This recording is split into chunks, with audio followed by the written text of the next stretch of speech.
Vamos agora para a segunda parte da aula, falando agora de regulação da secreção da insulina. Então, de um modo geral, a gente teve o aumento da glicose no sangue, teve o aumento da secreção de insulina, e como vai se comportar essa glicose? Basicamente, a gente tem aqui o tempo zero. Opa, tá com lápis branco, aí não vai ver nada. Temos o tempo zero, que é quando houve a ingesta do alimento, início do aumento da glicose. Então, na linha mais vermelhada aqui, mais roxinha, vocês vão ver que a glicose estava em 75, subiu para 125, teve início a secreção de insulina. Então, aproximadamente com 1 hora, essa insulina começou a diminuir o seu valor. E com 2 horas, alcançou já o valor quase basal ali. O valor inicial, né? Em indivíduos que têm uma rápida absorção de glicose, ou seja, por depuração, por infecção, alguma coisa, a gente vai ter um aumento dessa quantidade de glicose sanguínea, secreção de insulina e rapidamente uma diminuição e até valores muito mais inferiores que o basal, que pode ser perigoso. Valores de glicose abaixo de 70, abaixo principalmente de 50, já pode trazer algumas complicações neurológicas para o paciente. Já indivíduos com alguma doença de base que leve a uma secreção inadequada de insulina, a gente pode perceber que ela aumenta a quantidade, aumenta e diminui muito devagar o seu valor, demorando até 4 horas para poder alcançar esse valor basal novamente. Então, para poder fazer o diagnóstico, uma das ferramentas que a gente tem é o teste de tolerância à glicose, é uma ferramenta muito interessante. A gente tem que entender que existe uma fase cefálica da secreção de insulina, que vai estar respondendo a aromas. A gente vai falar dela daqui a pouco. E vamos entender que existem dois conjuntos de hormônios, ou substâncias, que vão ser pró-insulínicos, que o que é que se traduz? Traduz que são substâncias que estimulam a secreção de insulina, que é o GLP-1, a secretina, a colecistoquinina, gastrina, GIP. Boa parte delas sendo secretadas quando você ingere um alimento. E temos alguns hormônios também contra-insulínicos, que é o caso do cortisol, do GH, glucagon, somatostatina, que vão impedir essa secreção de insulina. Não se assuste não com a somatostatina não. Ela vai estar aqui, vai estar na secreção de glucagon, ela é um hormônio pan-inibidor. O que ela está podendo inibir, ela vai estar lá, ela é meditadora ela. Então, vamos entender a fase cefálica de secreção de insulina. Tá vendo aqui esse churrascão? Não sei vocês, mas quando eu vejo um churrasco desse aqui, bicho, bate uma fome, começa a salivar a boca já, o sistema nervoso parasimpático começa a atuar e só quero saber de, sei lá, começar a esquentar ali a churrasqueira para começar a comer carne, porque eu sou viciado em churrasco. Então, essa é a fase cefálica. Teve o aroma, teve o estímulo visual, a gente vai começar a secretar insulina, ainda que de forma muito pouca, muito pequena. Tem também esse bolo aqui de chocolate muito bom, com esse recheio aqui que eu não sei do que é, mas parece que tá muito gostoso. Eu sou louco por bolo de chocolate, principalmente bolo de farinha láctea, que é o meu fraco é esse. Então, isso é a fase cefálica de secreção de insulina. É o estímulo externo, ou seja, o meio externo interagindo com o nosso sistema nervoso. Estimulando a partir da sistema parasimpático que eu mostrei a vocês, que vai secretar acetilcolina e vai estimular a secreção de insulina. De uma forma geral, fiz aqui um mapa mental para vocês entenderem como a liberação de insulina é estimulada ou inibida e as ações da insulina. Que a insulina tem muitas ações. Então, para trazer isso de forma escrita, de forma assim, bruta mesmo, vai ser uma coisa cansativa para vocês e cansativa para mim e ninguém vai entender nada. Ou seja, estamos só perdendo tempo e tempo é ouro. Então, vamos lá. Para a inibição da secreção de insulina, a gente tem o cortisol, a somatostatina, o GH e o glucagon. Para estímulo à liberação, a gente vai ter todos aqueles, a gastrina, a colecistoquinina, o GIP e o GLP-1, principalmente, que são secretados durante a alimentação, como a gastrina e a secretina. E a ação da insulina vai ser dividida em 4 sistemas. Porém, apesar de atuar em outras coisas, mas vão dividir em 4 sistemas. O sistema tecido adiposo, o tecido muscular, a formação de glicogênio e o tecido hepático. E vai estar atuando nesses 4 lugares. E qual vai ser a ação dele? Vai ser aumento da captação de glicose, tanto pelo tecido adiposo como pelo tecido muscular. Ele vai promover esse aumento da captação de glicose. Ele vai promover aumento da síntese de tecido adiposo, tecido muscular e também a síntese de glicogênio, ou seja, eu vou armazenar, vou estocar glicogênio para que quando haja aquela necessidade de luta ou fuga, ou eu esteja então numa situação de jejum prolongado, eu possa usar esse glicogênio como reserva energética para poder manter meu corpo vivo. A primeira função é essa, a segunda função é essa. A terceira função é a diminuição da gliconeogênese e glicogenose. Para quem não viu isso na bioquímica, a gliconeogênese é a produção de glicose a partir de estímulos proteicos ou lipídicos. E ainda de outras substâncias como o lactato, que vai ser lá do músculo, vai ter aquele ciclo de Cori, tudo mais. E a glicogenólise é a quebra do glicogênio que estava estocado para poder liberar a glicose na corrente sanguínea também. E, por quarto e último, a insulina vai estimular a diminuição da lipólise e da proteólise, ou seja, eu vou diminuir a destruição do tecido adiposo e tecido muscular que estariam sendo usados para a gliconeogênese e hepática. E é entendido que todos esses efeitos da insulina é um efeito que vai ser tecido específico. Importante ressaltar aqui. Vamos agora falar um pouquinho de glucagon. O glucagon ele vai ser um hormônio contra a insulina, como a gente já viu. E ele vai ter fatores reguladores da sua secreção. Bem como a insulina, ele vai ter fatores estimuladores e fatores inibidores. Gibson, tu vai falar de toda aquela cascata intracelular novamente, que passasse meia hora lá de lero com a gente, sem explicar explicando um monte de coisa, sem explicar direito a função, que isso adicionou um monte de bioquímica no meu cérebro. Mas não aprendi nada útil ainda. Calma, aquilo não foi inútil. Quando vocês forem ver toda a farmacologia do diabetes mellitus, toda a clínica, vocês vão entender especificamente onde cada fármaco vai atuar para combater o aumento exagerado da glicose e a dificuldade de secreção de insulina da diabetes. Então vamos lá, não vou falar para o glucagon, porque basicamente o glucagon segue todos aqueles parâmetros que a insulina que a célula beta também segue, ou seja, a célula alfa funciona como uma célula beta, de forma que vai ser apenas mudado o estímulo que a glicemia vai dar ao glucagon. Ou seja, se eu tenho um aumento de glicose, eu não vou ter aumento do estímulo de secreção de glucagon, eu vou ter diminuição da secreção de glucagon, porque o glucagon é um hormônio que vai promover o aumento da glicose no sangue. E se eu tenho uma diminuição de glicose, aí que eu tenho um aumento do estímulo de liberação de glucagon. Então vamos lá, para outros fatores, a gente vai ter aqui aminoácidos, colecistoquinina e gastrina, cortisol, estresse, os estímulos da via beta-adenética, acetilcolina também vão estar estimulando a secreção de glucagon, bem como alguns inibidores. Vai ter alguns hormônios aqui que vão estimular tanto insulina quanto glucagon. Entretanto, é de forma mais assim, inferior, ou seja, mais fraca. Para vocês não estarem confundindo aí e ficar pensando, nossa, tem alguns hormônios, algumas substâncias que estimulam a secreção de glucagon, bem como a de insulina. Como é que funciona isso aí? Não era um contrarregulador do outro, mas de acordo com as etapas que forem ocorrendo, é que vai haver essa balança. Eu desenho aqui aquela balança de novo linda que estou acostumado a mostrar aqui, a balança da endocrinologia. Então, a balança com o glucagon e a insulina, ela vai ser estimulada em etapas diferentes, a partir do nível de glicemia. Então, podem ter sim alguns estimuladores iguais, bem como alguns diferentes, mas os iguais vão estar estimulando diferentes etapas. Então, quais são as margens glicêmicas limite para a secreção de glucagon? Basicamente, quando a glicemia chega a níveis de 200 mg por decilitro, a gente vai ter um limite para a secreção de glucagon, ou seja, está muito alto o nível de glicemia. Vamos segurar aí o glucagon para ele não aumentar essa glicemia. Desculpa. E vamos aumentar a secreção de insulina, porque a gente tem que baixar essa glicemia a todo custo, bicho. E qual a margem glicêmica inferior? Ali por volta de 50 mg por decilitro, a gente vai ter já um estímulo do glucagon para que aumente essa glicose sanguínea e possa, então, tirar o paciente desse risco de adquirir complicações neurológicas pela hipoglicemia. E qual a ação do glucagon? Basicamente, estimular a gliconeogênese, glicogenólise, todas aquelas vias que vão aumentar a quantidade de açúcar no nosso sangue. Vou falar açúcar de modo genérico aqui, mas de glicose no nosso sangue.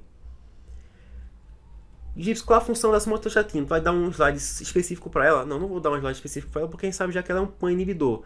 Ela é um hormônio que vai estar sendo lá secretado para inibir aquele excesso de hormônio que possa ocorrer no corpo, seja excesso de glucagon, excesso de hormônio de crescimento lá no cérebro, que a gente já viu, vai estar sendo estimulada a secreção dele, seja qualquer hormônio, a somatostatina está ligada nele, tá junto ali, ela vai inibir esse excesso. Então, a gente já sabe já que tem somatostatina no sistema nervoso central e tem somatostatina no sistema digestivo, no pâncreas da gente. Então, nesse checklist, a gente já compreendeu já a estrutura do pâncreas, tanto histológica quanto anatômica, temos uma noção já geral disso. Compreendemos também as funções dos hormônios pancreáticos e quais são eles. Tá, Gibson, esqueci de falar do polipeptídeo pancreático, bicho. Qual é a função principal? Se eu fosse destacar para vocês aqui, a função principal desse polipeptídeo pancreático é a inibição do apetite. Tem outros? Tem, mas não são assim tão bem elucidados, não são assim tão bem assim descritos, mas sabe-se que ele inibe apetite. E agora vamos entender as relações do pâncreas com outras estruturas. Primeiro, no estado do jejum e no estado do pós-prandial, ou seja, inibição da alimentação, ou seja, eu tô me privando da alimentação, eu estou de jejum, eu vou ter alguns estímulos, que vai ser, primeiro, o fígado ele vai ser o maior provedor e produtor de glicose, a partir de quê? Da gliconeogênese e da glicogenólise hepática. Aí vai quebrar aquela glicose, aquele glicogênio, vai gerar glicose para o corpo, e bem como pegar outras estruturas e fazer gliconeogênese para liberar glicose na corrente sanguínea. Segundo fato, após 10 a 12 horas de jejum, as reservas de glicogênio se esgotam e a gliconeogênese é a principal fonte de energia. E a gente vai ter aí o ciclo de Cori, que é um ciclo importante, que é aquela respiração anaeróbia que vai gerar aquele lactato, ou seja, o lactato... Eita, branco ficou maravilha aqui. A gente vai ter aqui o lactato, ele vai aumentar, a sua concentração vai correr para o fígado, a partir da circulação. Lá no fígado ele vai ser convertido novamente em glicose, e então vai ter um aumento da glicose a partir do lactato, que isso é o... de glicose. Que isso é o ciclo de Cori. Mas é só lactato que é usado? Não, a gente vai ter o uso também de aminoácidos, aí vai ter o uso também de lipídios, que então, por fim, vai culminar em quê? Na cetogênese.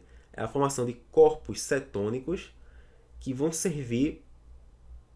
Cetônicos... Dá uma demência quando o cara começa a falar e escrever ao mesmo tempo. Então, vai ter a produção de corpos cetônicos que vão servir para entrar lá na respiração aeróbia. Ou seja, é assim, um vai, não vai, assim, só dando um parênteses, que é a dieta cetogênica, né? Que a galera tá aí, não vai, sabe se funciona, não sabe se funciona, que seria principalmente estimular o corpo a adaptar-se a comer apenas gorduras, que seria bom para quem é diabético e para quem precisa dessa não utilização de glicose, por não ter como metabolizar bem a glicose. Então, tem muitas discussões sobre isso e é bem interessante se vocês fossem pesquisar e ver mais a fundo essa coisa da dieta cetogênica. E no estado de pós-prandial a gente vai ter o quê? Aumento da captação de glicose pelo músculo cardíaco e esquelético também, bem como por todos os outros tipos de células. Vamos ter a síntese de glicogênio hepático para ter lá aquela reserva energética para quando estivermos de jejum, para dar aquele aporte lá por 10, 12 horas mais ou menos, para a gente ter energia por 10, 12 horas na ausência de alimentação. Estocagem de triglicerídeos, ou seja, eu vou ter o maior aporte todos aqueles substratos para a formação de triglicerídeos, então vai correr para aquele meu sistema adiposo que eu falei para vocês já naquele mapa mental, que vai aumentar a lipogênese, ou seja, a formação de lipídios. Vamos ter também aumento da síntese proteica, que vai ser muito importante para poder ter a formação do nosso músculo lá. E por fim, agora vamos falar tanto sobre diabetes mellitus e depois sobre síndrome metabólica. Começando o nosso papo de diabetes mellitus, a gente vai ter que começar a falar sobre diabetes mellitus tipo 1, que vai ser aquela autoimune, aquela diabetes que vai ser por destruição do tecido beta-pancreático. Então, a gente vai ter a destruição autoimune de células beta do pâncreas e vai ser mais comum na faixa de pré-adolescentes ou na faixa etária de 30 a 35 anos. Vamos agora abrir um parênteses para a clínica. A gente tem um fator na clínica muito interessante que é o seguinte: paciente é diabetes mellitus tipo 1, a gente começa o rastreio para lesão de órgão-alvo, ou seja, lesão de retina, retinopatias, nefropatias, todas essas lesões de rim e tudo mais, depois de 5 anos. Entretanto, se o paciente for diabetes mellitus tipo 2, a gente começa o rastreio imediato. Por quê? Porque a diabetes é uma doença meio insidiosa. Ela começa a gerar as lesões dela e você não percebe que você é diabético. Você não percebe a dificuldade até que começa a aparecer os sintomas e posteriormente pode levar até a paciente a ser socorrido com 500, 600 de glicose.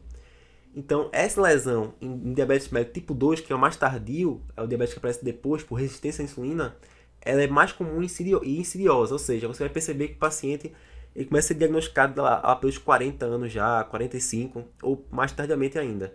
Entretanto, o diabetes mellitus tipo 1, que é uma destruição em massa das células beta pancreática, a gente vai perceber isso muito mais cedo. Por quê? Porque não tem como metabolizar a glicose.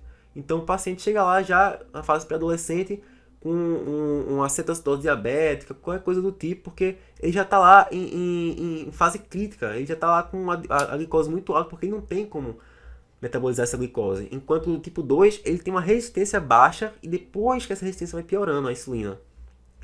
Então é basicamente isso a diferença. A gente vai ter os sintomas cardinais da diabetes mais expressos na diabetes tipo 1. Por quê? Porque é a diabetes que está lá com a glicose muito alta. Então a gente vai ter lá a polidipsia, que é você querer beber muita água constantemente, ou seja, eu estou com a concentração de glicose muito alta na minha corrente sanguínea. Vai bater no hipotálamo, e lá no hipotálamo vai dizer, ó, tá com uma concentração de glicose muito alta, bebe água aí, vamos estimular o centro da sede, porque a gente precisa diminuir essa concentração de glicose no sangue, porque isso é lesivo para alguns órgãos. Vamos ter também a poliúria, porque lá no nosso rim, você desenhar aqui o túbulo renal, veja que túbulo renal lindo, e vai culminar no túbulo coletor aqui, ó, que vai correr para a pelve renal, vai alcançar o rim aqui, então para a bexiga e vai fazer o xixi aqui no final. Aqui no nosso túbulo renal, o que a gente vai ter? A gente vai ter no tubo final aqui, que eu vou dar bem melhor na aula de fisiologia renal, uma concentração muito alta de glicose nesse tubo renal aqui final. Por quê? Porque a reabsorção, ou seja, o transporte da glicose para retirar ali, para diminuir a concentração dela, é limitado a mais ou menos 100 mg por decilitro. Ou seja, os transportadores eles têm um limite de trabalho para fazer o transporte da glicose. Então, todo o excesso vai alcançar o tubo coletor, que é o tubo responsável por fazer a concentração da glicose. É o tubo em que a saída de água das células para dentro do lúmen do tubo é muito simples e muito fácil de acontecer. Então, com alta concentração de glicose, eu vou ter muita água sendo despejada naquele tubo. Então eu vou ter uma poliúria, eu tenho o quê? Vou ter uma quantidade muito alta de xixi, é o cara que faz xixi constantemente. E vamos ter também, como terceiro sintoma aqui, além da polidipsia, da poliúria, da polifagia, o emagrecimento. Então a gente tem uma paciente que vai ter polifagia, que ele come muito, come constantemente, e ainda assim ele emagrece. Por que ele emagrece? Porque essa célula não vai estar tendo estímulo à insulina. Eu não vou ter insulina sendo secretada. Então não tem um estímulo à produção de músculo e à produção de gordura. Então vai estar tem um paciente que vai estar sempre emagrecendo. Como foi que eu decorei essas três coisas aqui, mais o emagrecimento?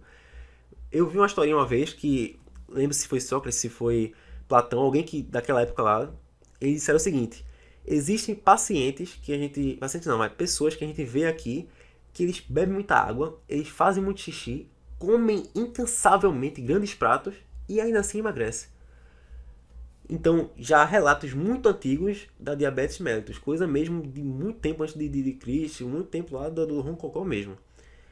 Então, eu guardei isso, que pacientes que bebem muita água, urinam muito, comem muito e ainda assim emagrecem. Esse vai ser os sintomas cardinais da diabetes. Indo para a diabetes mellitus tipo 2, a gente vai ter uma resistência à insulina e alteração na sua secreção. Mas, posteriormente, eu vou falar melhor sobre essa resistência à insulina, o que é que isso acontece e o que é que isso gera no nosso corpo, quando for falar de síndrome metabólica. Vamos ter também uma alteração da microbiota intestinal. O que é que acontece? Eu estou com um estado de diabetes mellitus tipo 2 e o que acontece? Vou ter uma alteração na minha microbiota intestinal. Essa alteração da microbiota vai alterar todas as bactérias que tem lá. E isso vai fazer com que a minha parede intestinal ela fica mais propensa ao que está ali, naquele lume, como se vocês aqui é um meio que não faz parte do nosso corpo, é um meio que está ali, tipo, dentro do nosso corpo, mas que a gente interage apenas com ele, é um tubo oco. Então, com a perda dessa barreira intestinal, a gente vai ter uma maior absorção de lipopolissacarídeos, que são secreções bacterianas que aumentam a inflamação corpórea. Então, o cara que é diabético, que é portador de diabetes mellitus, que é um estado do organismo, a gente pode, então, sem medo de dizer que ele é um cara que está com uma inflamação sistêmica um pouquinho mais elevada, ou seja, constante e um pouquinho mais elevada. Devido a isso, uma alteração da microbiota intestinal é um dos fatores, né? Um único fator, mas é um dos fatores que vai aumentar a absorção de lipopolissacarídeo, que é um pouco tóxico para o nosso corpo. E a gente vai ter uma obesidade associada a esse aumento da inflamação sistêmica, que a gente chama de inflamação subclínica, que ele não produz efeitos clínicos tão visíveis, mas está ocorrendo ali. Então a obesidade já é outro fator que aumenta essa inflamação. Por fim, a gente vai ter outros tipos específicos de diabetes, como eu falei para vocês, que vai ser o diabetes, que é o MOD, que é todo esse palavrão aqui em inglês, que é o Mature Onset Diabetes of the Young, ou seja, é o diabetes do adulto jovem, que é um diabetes que vai ser só expresso lá por volta dos 20, acima de 20 anos já, um pouco mais cedo, um pouco mais tarde. Ele vai ter fatores específicos demais, ou seja, vai ter algo, vai ser uma alteração genética que só se expressa, só ocorre depois, só é perceptível depois. Vai ter vários tipos de diabetes tipo MOD. Então isso é uma coisa que vocês vão ver muito melhor na clínica depois. E temos também, por fim, a diabetes gestacional, que é uma diabetes provocada pela gestação. Não bem provocada pela gestação, mas que é perceptível após a 20ª semana de gestação. Ficou horrível aqui. Após a 20ª semana de gestação. Então esse é um tipo específico de diabetes. E ele vai estar relacionado ao quê? Ao aumento do hormônio lactogênio placentário. E o que é que esse hormônio lactogênio placentário faz? Ele também é um hormônio contra insulínico. E caramba, isso pra que eu vou querer que eu tenha um hormônio contra insulínico dentro da gestação se eu tô precisando de um aporte maior de energia? Tá, beleza. Tu tá precisando de um aporte de energia. Tu que és mulher. Mas por outro lado, tu tem um bebê crescendo no teu útero. E esse bebê precisa bem mais. Então eu preciso diminuir o consumo de glicose pelo corpo da mãe, que vai estar lá tendo um maior aumento da resistência à insulina, de acordo com o hormônio lactogênio placentário, para que parte dessa insulina passe pela placenta e alcance o bebê, para que ele possa bem usar e faça a sua maturação natural. Então, falando dos critérios diagnósticos para diabetes mellitus, a gente tem que vai ser basicamente 3 parâmetros, que é quando tiver normal, a glicose no caso estiver normal, estado de pré-diabetes e diabetes. E vão ser 3 exames. E como é que eu dou o diagnóstico? Basicamente com 2 exames desses confirmando o estado de diabetes. Que vai ser basicamente 3. A gente tem o primeiro exame, que é a glicemia de jejum, que a gente pode pedir, que vai estar normal quando der inferior a 100, pré-diabetes de 100 a 125 e diabetes dando maior ou igual a 126.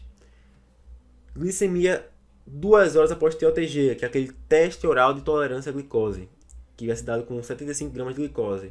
Basicamente é um melzinho que o cara toma para poder fazer então uma avaliação seriada, tipo de meia hora, para poder avaliar como o corpo lhe responde à glicemia. Então vai estar normal quando após 2 horas estiver menor que 140, vai ser pré-diabético quando estiver de 140 a 199 e vai dar um estado confirmatório de diabetes quando der maior ou igual a 200. A hemoglobina glicada, que é a quantidade de hemoglobina que está ligada a moléculas de glicose, isso já é um estado muito ruim, porque vai lesar a endotélio, vai levar a maioria dos efeitos de lesão de órgão-alvo da diabetes. Então a hemoglobina glicada, ela tem um fator muito interessante, que ela reflete como está o índice glicêmico do paciente em 3 meses. Caraca, saiu uma letra de médico aqui bem similarzinho, não dá pra entender nada desses meses. Enfim, vai estar normal quando? Quando a hemoglobina glicada estiver abaixo de menor do que 5,7, pré-diabetes entre 5,7 a 6,4 e diabetes quando estiver maior ou igual a 6,5. São parâmetros chatos de decoração? São necessários? São, porque cai na tua prova. Porém, é bem simplesinho. É só você guardar o pré-diabetes. Guardou a coluna de pré-diabetes, você sabe que é diabetes, sabe que é normal. Porque aqui é intermediário. Então, o que tiver acima é diabetes, o que tiver abaixo é normal. E, falando agora, para finalizar tudo, de síndrome metabólica, vamos conceituar o que é síndrome metabólica. É um estado em que o paciente, possuindo o fator obrigatório, vou marcar aqui fator obrigatório, ele possui fator obrigatório, mais 2 fatores desse aqui de baixo, excluindo a obesidade, que a obesidade só está inclusa na OMS,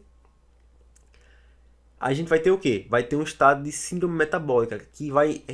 Tá, entendi que o estado de síndrome metabólica é o fator obrigatório, mas dois daquele de baixo. Podem ser ou a glicose, o HDL alterado, ou triglicérides, ou a pressão arterial. Entendi já, que é esse aqui mais dois. E o que é que isso acontece? Ele avalia o risco de aumentar a probabilidade de aterosclerose, para futuramente evoluir com uma doença cardiovascular, ou a doença cerebrovascular. Só isso? Não. Ele vai se concorrer com muitas outras coisas que vão acometer um estado inflamatório, ou seja, consequências inflamatórias. Mas, porém, doença cardiovascular e doença cerebrovascular é o pior que vai matar o paciente de uma forma mais assim, mais abrupta.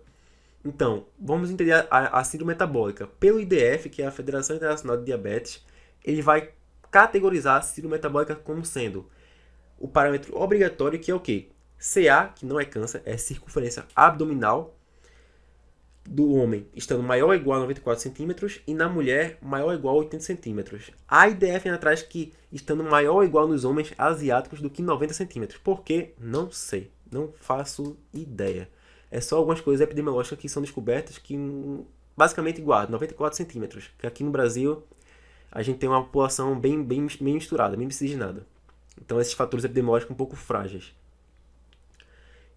E quais são os outros parâmetros que não são obrigatórios, mas que devem estar compondo esse quadro para síndrome metabólica? Primeiro, a glicose, que vai ter que estar o paciente com um diagnóstico de diabetes instalado ou com a glicemia maior ou igual a 100 mg por decilitro na consulta lá, quem vai perceber no exame.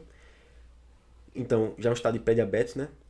Em segundo lugar, o colesterol HDL, que vai estar, no caso, inferior a 40 mg por decilitro nos homens ou inferior a 50 mg por decilitro nas mulheres. Então, a HDL vai lembrar lá que é o colesterol dito bom, porque é o colesterol que vai diminuir, vai estar menos propenso à inflamação quando ligar-se a todos os compostos vasculares. E o LDL é o ruim. E Gibson, tu guardasse que o HDL é o bom, o LDL é o ruim. Porque o LDL é com L de Luim, do Cebolinha. Então é só guardar isso. O LDL é o ruim e o HDL é o bom. Beleza. Terceiro lugar, a concentração de triglicerídeos no sangue.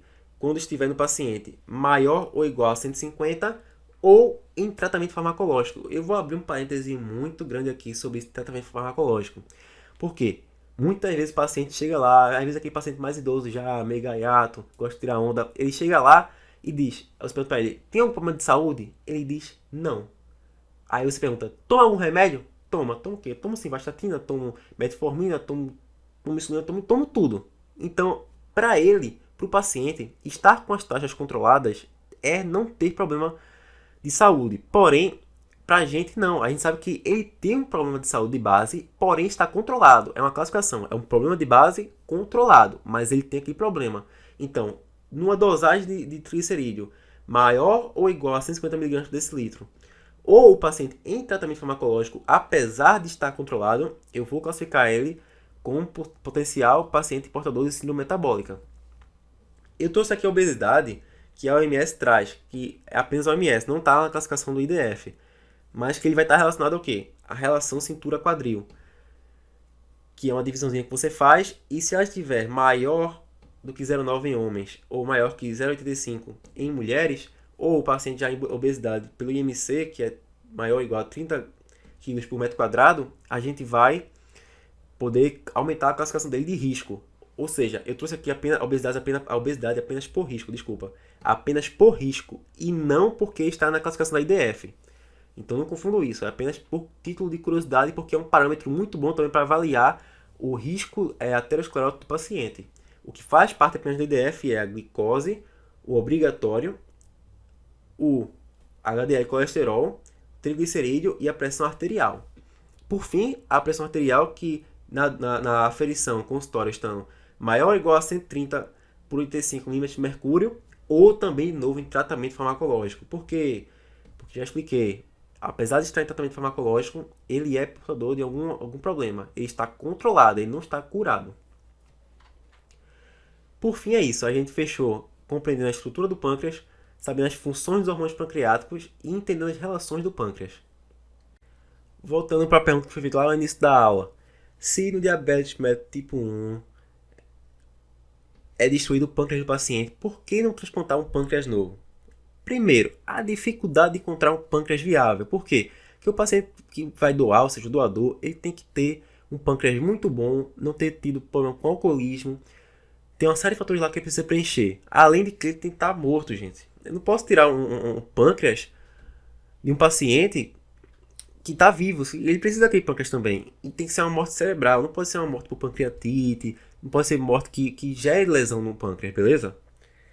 Segundo lugar, geralmente tem que fazer transplante do rim e do pâncreas. Ou seja, são dois órgãos a serem transplantados. Por que isso? Porque eu posso ter já instalado uma nefropatia diabética no paciente que vai receber. Então, eu vou fazer uma transplante de pâncreas nele que posteriormente vai fazer uma transplante de rim. E o que acontece? Tem que ser o rim e o pâncreas do mesmo doador. Não posso pegar um rim de um doador e o pâncreas de outro. Então, são uma série de fatores muito ruins para quem vai, tanto para o procedimento como para quem vai receber. E para quem vai receber o pâncreas, tem uma questão muito grande que é a imunossupressão. Imunossupressão induzida. Por que imunossupressão induzida?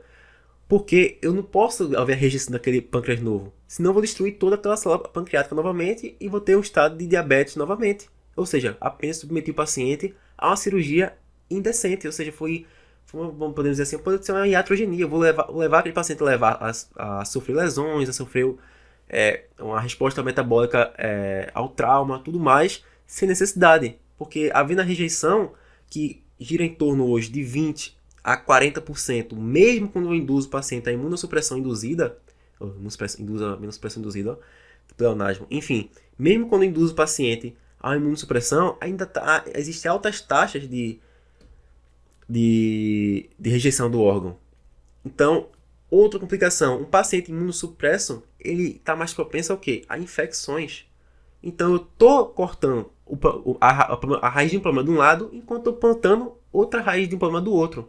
Então, para o paciente é mais tranquilo ele viver sob insulina, que ele vive muito tempo, por muitos anos, do que ele viver imunossupresso. É muito pior para ele viver imunossupresso.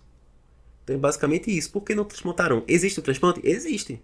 É caro? É pra caramba. É difícil de conseguir o doador? Também. Às vezes funciona? Às vezes funciona. Porém, não é o mais comum de você ver por aí. Não é o tratamento mais assim adequado, o mais assim, vamos dizer, politicamente correto para o paciente. Por fim é isso, pessoal. Se você gostou muito da aula, por favor, compartilha, dá o like ali no YouTube para ajudar muito a alcançar mais gente. Se inscreve no canal. Para quem está inscrito no mini curso, vai ter o formulário sendo postado daqui a pouco. No mais tardar, segunda-feira, vai estar sendo postado esse formulário, novamente com um linkzinho do vídeo, mostrando o formulário, com o formulário descrito nos comentários, na descrição. Fica ligado também no canal que tem lá no Telegram, porque dando continuidade ao mini curso, eu vi que muita gente está gostando bastante do mini curso, então vai ter os materiais sendo postados, vai ter material de autoria própria também, muitos professores que vão estar ajudando também a construção desse material, sendo disponibilizado para vocês. Tem muita gente lá que está gostando porque está tendo muitos materiais também sendo enviados pelo canal, que, por exemplo, livros, apostilas que podem ser enviadas, estão sendo enviados lá, então está sendo muito legal para todo mundo. Então é isso, compartilha com quem você achar que merece também aprender um pouco mais de fisiologia. Obrigado por assistir essa aula e até mais.